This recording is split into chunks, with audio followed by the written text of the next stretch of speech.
Olá amigos, olá amigas do canal Elis Alves, o seu canal de homenagens. Chegando com mais um super vídeo para você. E hoje nós vamos relembrar de grandes jogadores de futebol que faleceram jovens demais. Foram grandes perdas, grandes craques que partiram muito cedo. E para você que acompanha o nosso trabalho, no finalzinho do vídeo tem alô para você. Deixe sempre a sua cidade. Para você que deixa seu hype, esse coraçãozinho com cifrão, ajuda bastante no impulsionamento do vídeo, vai um alô super especial. Vamos começar com esse verdadeiro craque, que foi Denner Augusto de Souza. Nasceu em São Paulo em 2 de abril de 1971. Jogador extremamente rápido e habilidoso. Era considerado um dos promissores da sua geração. Começou na Portuguesa de 1989 até 1993, onde jogou 101 jogos e marcou 38 gols. Emprestado ao Grêmio e também ao Vasco da Gama, defendeu a seleção Sub-23 e a seleção brasileira em 1991. Atuava como meio-campista. Na época em que estava no Rio de Janeiro, sofreu um grave acidente que lhe tirou a vida. Denner voltava de São Paulo, onde havia se reunido com dirigentes da Portuguesa e do Stuttgart da Alemanha para uma futura transferência, e passou o fim de semana com a família. Por volta das 5h15 da manhã do dia 19 de abril, o seu carro Mitsubishi Eclipse, dirigido pelo amigo Otto Gomes, perdeu a direção e chocou-se com a árvore na Lagoa Rodrigo de Freitas. O laudo revelou que o motorista havia dormido ao volante. Denner, que viajava dormindo no banco do carona, foi asfixiado pelo cinto de segurança e ainda bateu com a cabeça no teto do carro. A causa do falecimento foi asfixia por lesão na laringe e uma contusão no pescoço.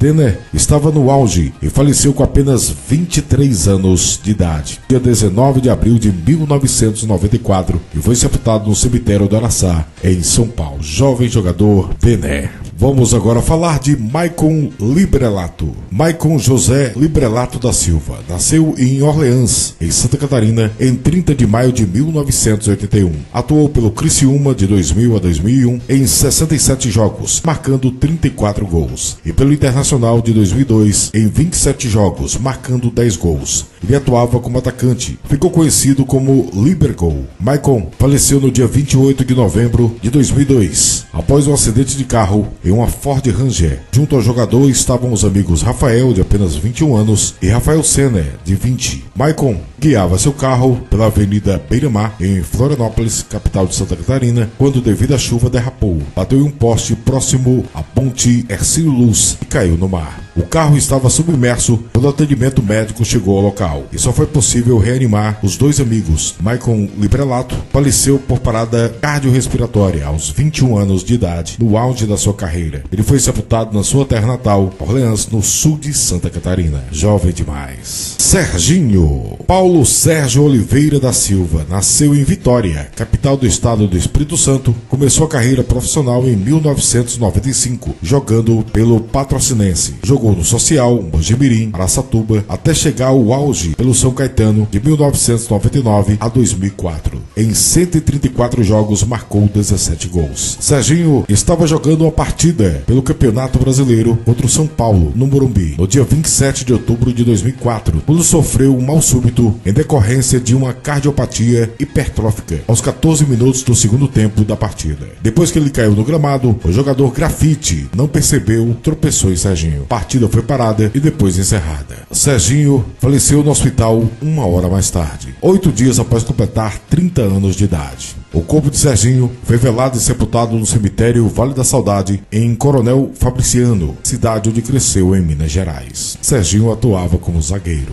Alemão.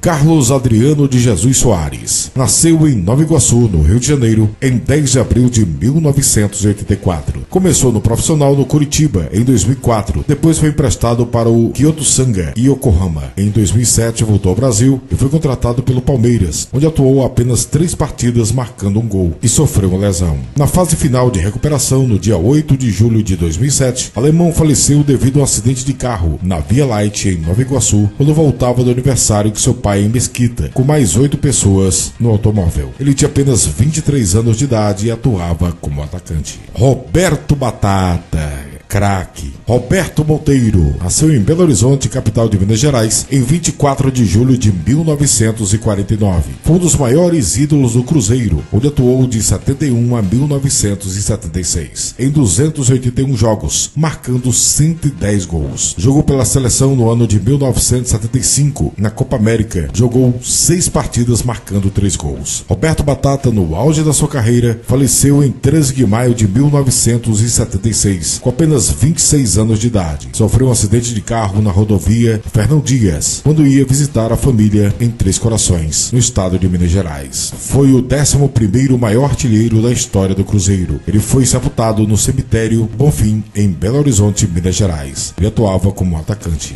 Goleiro Alexandre Escobar Ferreira nasceu em Sorocaba em 2 de janeiro de 1972. Jogou na Juventude, no São Bento de Sorocaba, e como profissional no São Paulo, nos anos de 1991 e 1992. Sua grande oportunidade surgiu com a expulsão do goleiro Zete nas oitavas de final da Libertadores em 1992, contra o Nacional do Uruguai, quando segurou a vitória por 1-0 com um homem a menos no estádio Centenário. Era o goleiro sucessor de Zete e o terceiro goleiro do São Paulo, sabe quem era? Rogério Ceni, que assumiu o posto de goleiro titular após a saída de Zete, algum tempo depois, após o falecimento de Alexandre. Por volta das 6h30 da manhã do dia 18 de julho de 1992, no quilômetro 13,5 da rodovia Castelo Branco, em São Paulo, ele perdeu o controle de seu carro e bateu em uma mureta de proteção. Foi levado ao hospital universitário, mas não foi possível reanimá-lo, vindo a falecer com apenas 20 anos de idade. O corpo do jovem goleiro foi velado no CT de São Paulo e sepultado no cemitério da Saudade, em sua terra natal, Sorocaba. Mitotônio,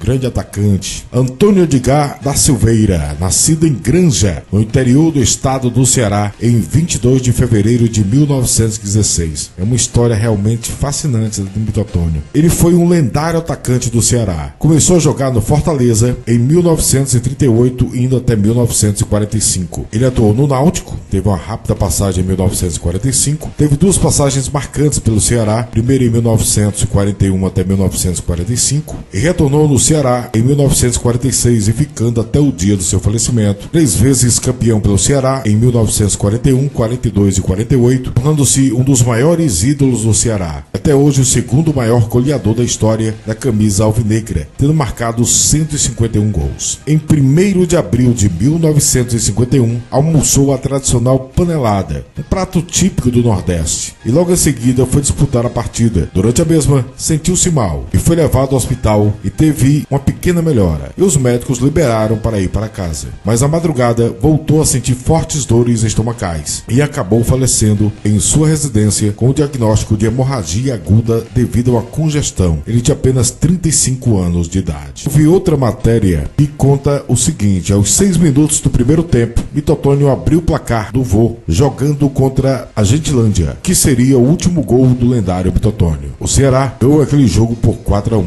Segundo a matéria do GE Globo, a causa do óbito teria sido um AVC. O próprio Clube Ceará conseguiu o atestado que comprova o AVC, que desmentiria a causa do falecimento sendo causada pela congestão devido à panelada. Ele ganhou uma homenagem, tendo o seu nome no Estádio Municipal de Granja, sua terra natal. Geraldo Assoviador nasceu em Barão de Cocais, em Minas Gerais, em 16 de abril de 1954. Foi um jogador de futebol contemporâneo de Zico. Atuava como meio-campista do Flamengo, onde atuou em 168 jogos com a camisa rubro-negra, onde marcou 13 gols, e pela seleção brasileira 7 vezes ele defendeu a seleção. Geraldo tinha inflamações crônicas na garganta e o departamento médico do clube recomendou a retirada das amígdalas. Geraldo não queria operar. Anos mais tarde, até o próprio Zico revelou que Geraldo tinha pavor de operações, mas aceitou, pois se não operasse, reforçaria a injustiçada fama de indisciplinado. Geraldo Assoviador deu entrada no Hospital Rio Cor,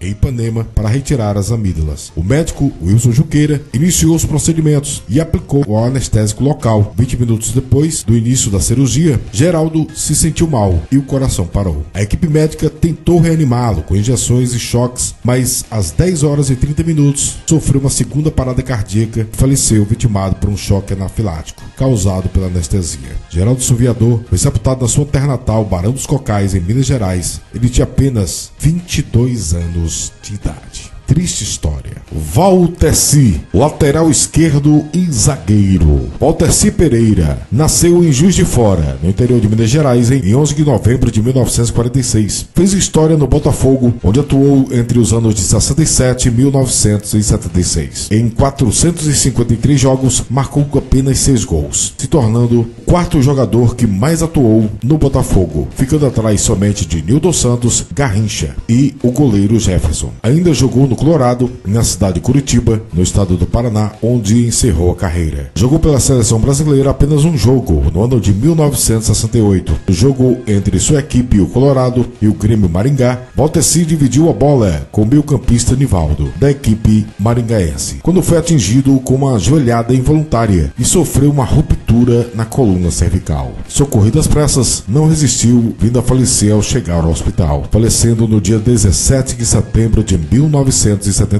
com apenas 31 anos de idade. Abalado com o falecimento do colega de profissão, Nivaldo foi internado em estado de choque no mesmo hospital. Grande perda. E para encerrar as homenagens de hoje, vamos falar de Everaldo, o Estrela Dourada, lateral esquerdo. Nasceu em Porto Alegre, na capital do Rio Grande do Sul, em 11 de setembro de 1944. Fez sua carreira no Grêmio nos anos de 64 e 65. Jogou emprestado pelo Juventude e retornou ao Grêmio, onde atuou de 1966 até 1974, jogando 385 partidas e marcando 20 gols. Atuou na seleção brasileira entre os anos de 67 e 1972 em 24 partidas. Everaldo faleceu em um acidente em seu Dodge Dart quando chocou-se com um caminhão. O carro foi um presente de uma concessionária de Porto Alegre pelo tri conquistado com a Copa do Mundo de 1970. Ele viajava com sua família em 27 de outubro de 1974, quando voltava de Cachoeira do Sul, interior do estado, para Porto Alegre, após um comício em sua campanha para deputado estadual pelo Arena. No acidente faleceram também a esposa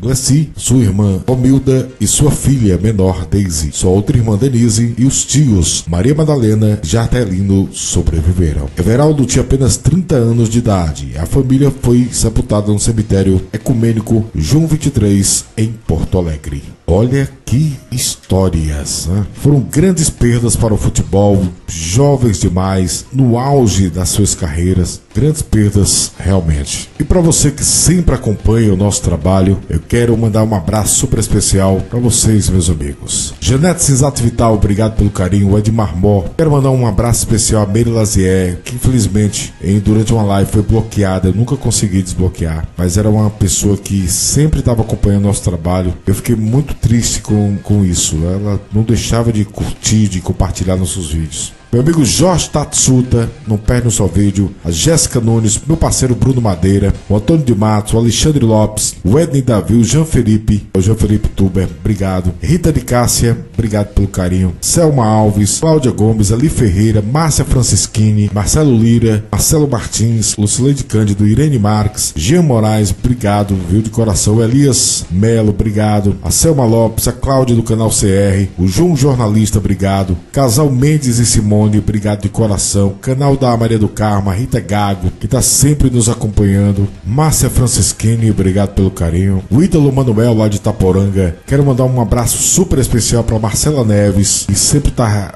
hypando o vídeo, deixando aquele like, compartilhando. Obrigado, Marcela Neves, pelo carinho. Um abraço e até o próximo vídeo do canal Willis Alves, o seu canal de homenagens. Até lá!